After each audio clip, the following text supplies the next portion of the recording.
There's nothing like seeing a Broadway show, and there's no better time than right now with so many new plays and musicals. I'm so glad you're here. I'm Tamsen Fadal. This is going to be fun.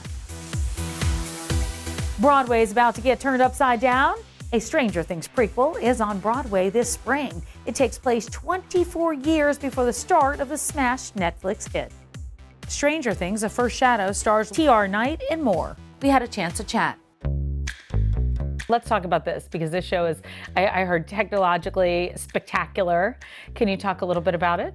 So the television show, it introduces us to 11, right? Yes. And so the play introduces us to number 1. It takes place in 1959, so everyone you know as an adult, pretty much everyone you know as an adult in the television show is a high school student in this, because the villain from season 4 is number 1, and he is in high school as well. I've never worked on anything like this at all. Never this scope, never in this genre before in theater. So there's this kind of massive machinery to it, but then it also exists as this kind of quiet tragedy of a play as well, in addition to all the monsters and special effects.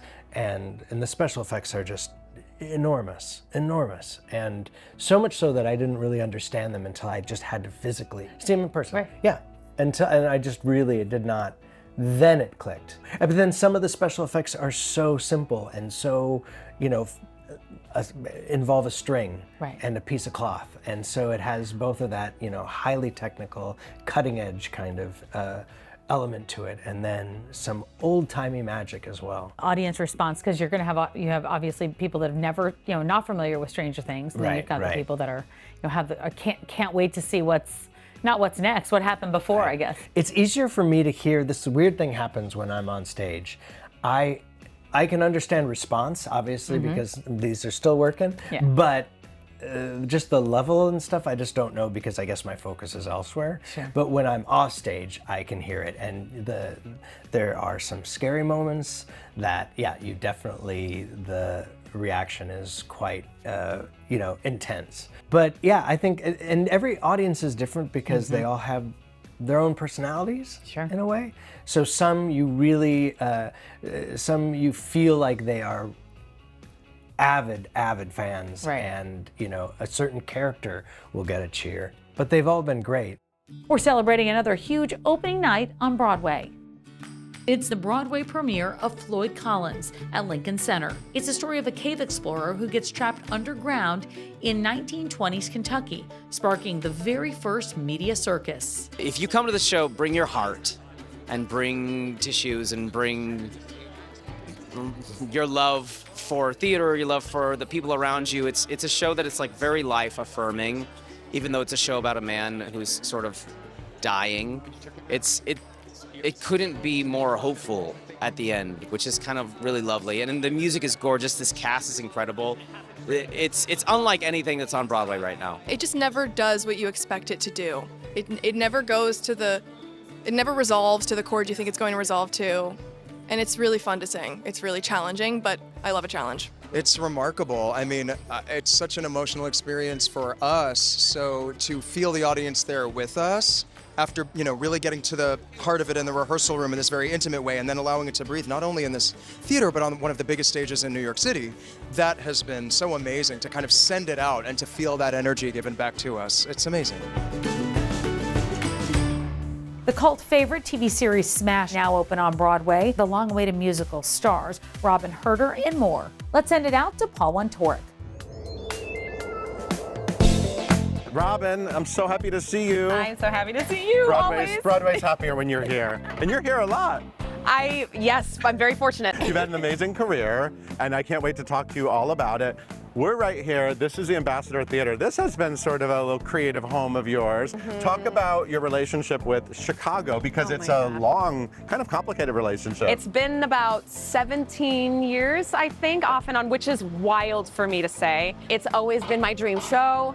I got into it in 2007. Okay. I played Mona and I covered Roxie, and it was a dream come true because Which when one's Mona for the kids Well, out there? Lipschitz. You know, a decade goes by, and then I end up coming back as Mona, covering Roxie again, Okay. and I got to go on a lot, which was such Okay. a wonderful experience. I got to go on with so many people. And then years go by, and last year I got to play Velma, Oh my which God. was really my true dream role. And so whenever I do walk into that theater, I always feel like a piece of me is still there. Awesome. Well, let's leave a piece of you here and go to the next place. Let's go. Let's start walking.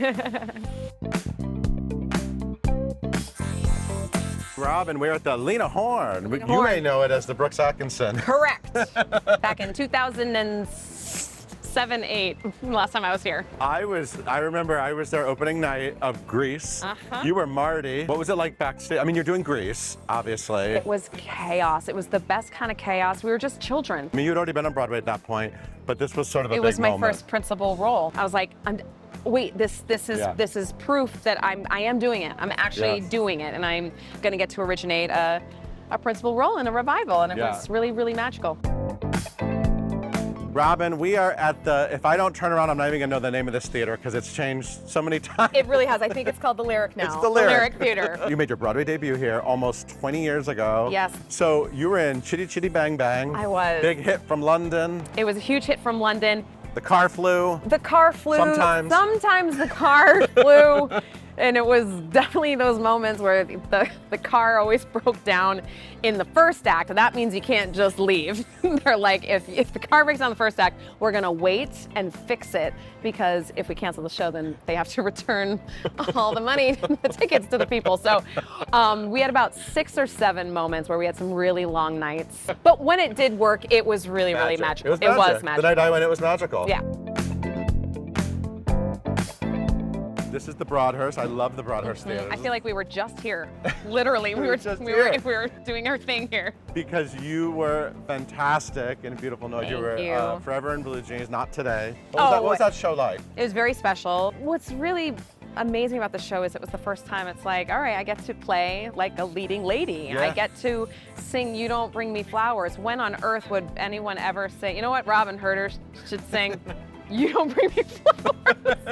But I got to, and I got to sing these amazing Neil Diamond songs, but I got to be like an actual like leading actor. If it weren't for this show, I don't know if I'd be in the position I'm in now. It definitely, I think, helped the industry see me in a new light. Back at the Al Hirschfeld. A lot of Here we great are. things happened here for you. Oh my gosh. Yeah, landing this show was a big deal. I was so excited when this show came to Broadway. I mean, I love the movie so much. Nini's a great role. You really got to be a hardcore dancer, but also acting and singing and doing all the things. There isn't so much of her on the page, Right. and that's what I worked so hard to use whatever I had and try to amplify it as much as I can in a very true and authentic way. But when Yeah. I saw the movie when I was 19, I was like, this needs to be a Broadway show and I need to be her. So, Robyn, this is the Imperial Theater. This is your current home. Yep. But we're not going to talk about Smash yet. No. First, we have to talk about Nice Work, If You Can Get It, because you've been in this theater twice. So, take me back to that Gershwin review. It was so much fun, but what was so special about that show is that this was my first time originating a role on I love Broadway. this, all the different like specific things Yes, about each one. I originated Jeannie Muldoon. Tell me about her. I remember her. Oh, well, you know, this is what's funny. Another accent, I think. She was a Brooklyn chorus girl. I was a little bit better at that one. And what's so interesting about being back here playing Marilyn Monroe is that I based this Jeannie Muldoon character off Jean Harlow, who was Marilyn Monroe's inspiration. That is wild. So the full circle is Wow. crazy. So you are starring in Smash. Somebody had the grit to make that TV show into a big, splashy, so fun Broadway musical comedy. Yeah. And you get to play Ivy Lynn. I do. So this is really a musical about making musicals. It's about showbiz, which is obviously perfect for Robyn Hurder to be in based on your resume. Yes. So we get to see you as Ivy Lynn, and then we get to also see all these amazing scenes from the Marilyn musical. Yeah. Like we did on the TV show, in the Bombshell on the TV show. Right. So, What's so fun about it and exhausting is that as I'm becoming Marilyn, at the same time, I get to do all these zany scenes, and I get to turn into a monster. In between those moments, I get to do big, huge production numbers. And, a lot of them. A lot of them. I'm being tossed around by men once again, which I adore. I have such a wonderful group of guys. I'm being flipped upside down, tossed around, running a marathon, and then screaming D's at the end of the numbers. And it's terrifying, but it's everything I have been working for. Yes. I finally got it. What is it like when you walk up to these theaters like we just did, and you sort of remember the people you worked with and the moments and funny things that happen backstage? And what is it like for you to, like I said, you're always here. I know, but today, recapping all of this, I don't think I've ever done that in like an hour, where Right. you kind of go through the history of your career on Broadway for 20 years now. I'm really, really proud of myself. I have never given up. I have been burned, I've been thrown down, I have been rejected, but I've never accepted that. I've just had that be my fuel to keep going, because I knew what I wanted, and I knew I could do it. And I'm just, I don't know, I'm pretty overwhelmed, because I'm like, wow, I've done a lot. Yeah. And again, I've done it with always being true to myself and having my heart in the right place. You know, I'm only doing it for the love. Yeah. And nothing else.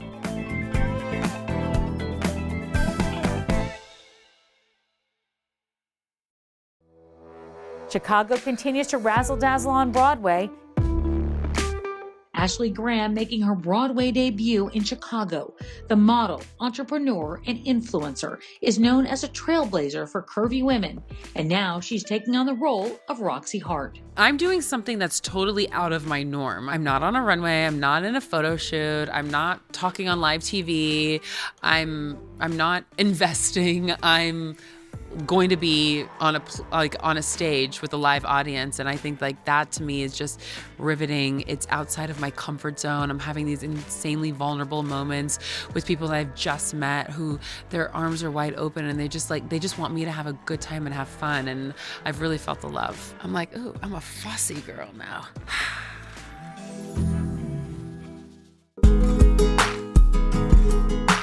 The vibrant sounds of Cuba coming alive on Broadway this spring. Buena Vista Social Club is inspired by the iconic Cuban album from 1997. And you're looking at a behind-the-scenes photo shoot with one of the stars of that musical. Head over to Broadway.com to check out the red-hot photos and the interview to learn more about the show and to pick up tickets to Buena Vista Social Club.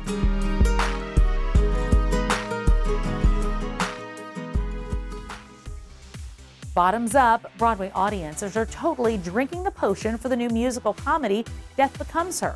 Of course, it's based on the iconic film, and it is hilarious. Here's Beth Stevens with another edition of Building Broadway. Okay, what made you see Death Becomes Her and think, this has to sing, and how many times did you see it before you said it out loud?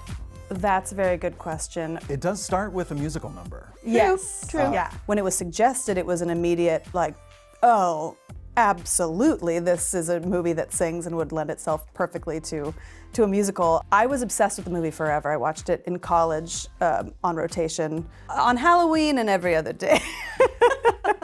But you came to it later. I came to it later. It was always that thing that was like on in the middle, and I was like, I need to start this from the beginning.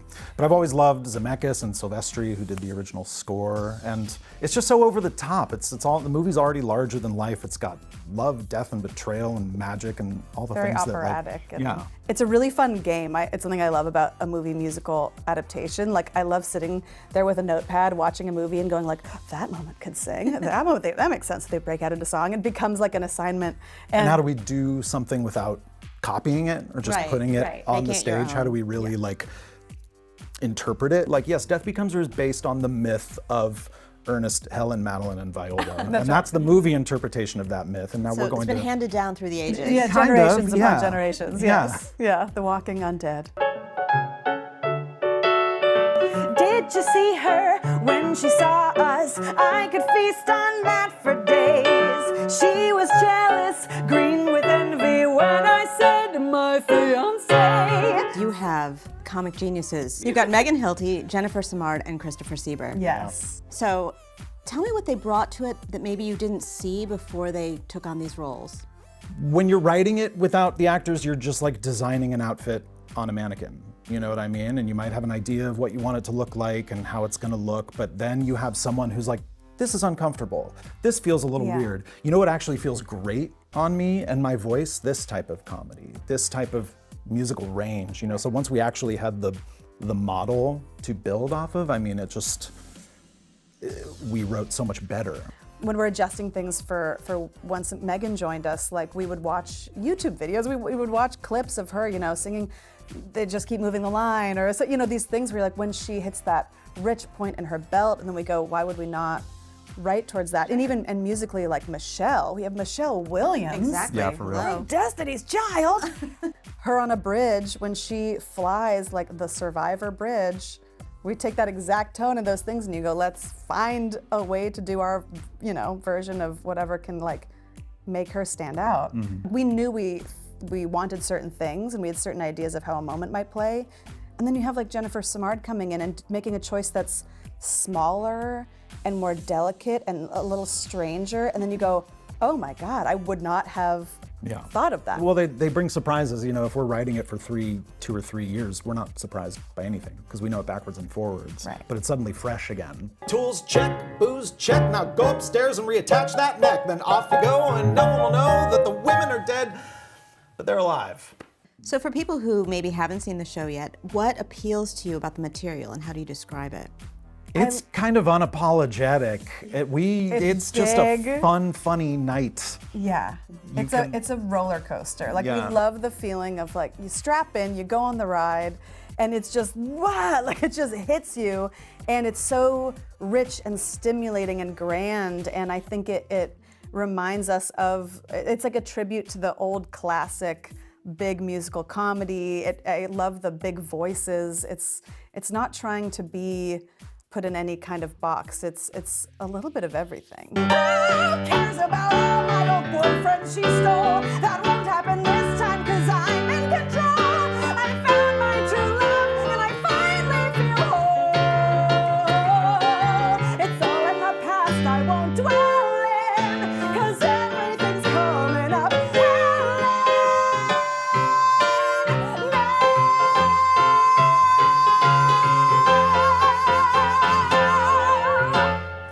Mattison, ladies and gentlemen. What fun! My God.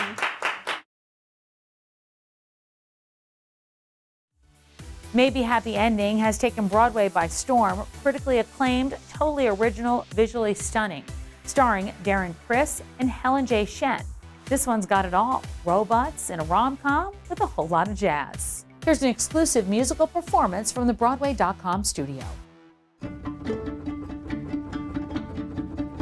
Dig out my suitcase, brush off the layer of dust. Pack up my life here, and then it's Jeju or bust. Here I go, time to give it a shot. Hope the car fits a lot, 'cause now I'm hitting the road. My books and albums, my expectations and fears. Small adventure, I guess it's been a few years. And I know this might even be fun. When the packing is done, I'm finally hitting the road. And no matter where and how far you drive, people say you're different when you arrive.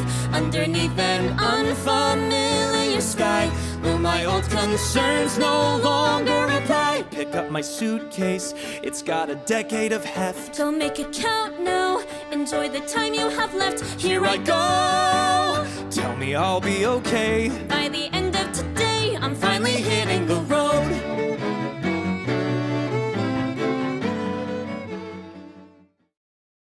The whole biggest fan thing! Broadway has a new biggest fan. We got hundreds of entries in this year's contest, and now our celebrity judges have spoken. I'm Josh Lehman. I play Stefan in Death Becomes Her.